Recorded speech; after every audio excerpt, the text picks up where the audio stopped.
ఒక చిన్న సంఘటన ఎక్కడో జరిగితే ప్రపంచం స్పందిస్తుంది, దేశం స్పందిస్తుంది.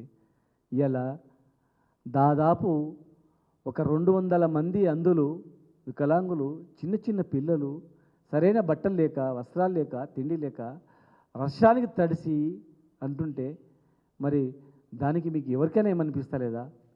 దయచేసి అందరూ సందర్శించండి. మేము అన్నదానిలో ఏదైనా వాస్తవమో కాదంటే అప్పుడు మమ్మల్ని అడగండి.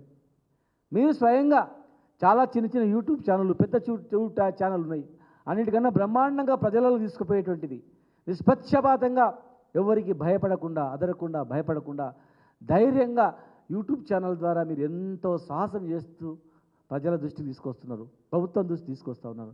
మరి మీరు కూడా ధైర్యంగా ఇలాంటి మంచి పనిని స్వీకరించి ఈ దుర్మార్గాన్ని పారదోలడానికి, అంతం చేయడానికి, కూకటి వేలుతో పీకేయడానికి ఇలాంటి వాళ్ళ దగ్గరికి పోవాలన్నా, ఏ రాజకీయ నాయకుడు పోవాలన్నా, దళారి పోవాలన్నా, ఏదైనా అధికారి పోవాలన్నా మాకు ఇంకా భవిష్యత్తు ఉండదు, రాజకీయ భవిష్యత్తు ఉండదు. రాజకీయ నాయకులు అయితే, ఉద్యోగులు అయితే ఇంకా మాకు భవిష్యత్తు ఉండదు.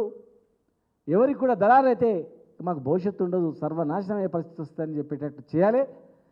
ఇది లాస్ట్ కావాలి. మహబూబ్ నగర్ది, పాలమూరుది లాస్ట్ కావాలి. ఇది భవిష్యత్తులో ఎక్కడ కూడా పేదవాళ్ళకు కూడా కావద్దని మీ అందరికీ, మీడియా సంస్థలకు అందరికీ కూడా స్పందించే మనస్తత్వం ఉన్నటువంటి మా అన్నదమ్ములకు, మా అక్క జిల్లాలో కూడా మీ అందరు కూడా చేతులెత్తి మీకు అందరికీ కూడా నేను నమస్కారం చేస్తున్నా. మీ అందరు కూడా పాదాభివందనం చేస్తున్నా. దయచేసి మీరు స్పందించండి, యువకులారా స్పందించండి, రాజకీయ నాయకులారా స్పందించండి, అన్ని పార్టీల రాజకీయ నాయకులారా మీరు స్పందించి మీరు విజిట్ చేయండి, పునరావృతం కాకుండా చేయండి.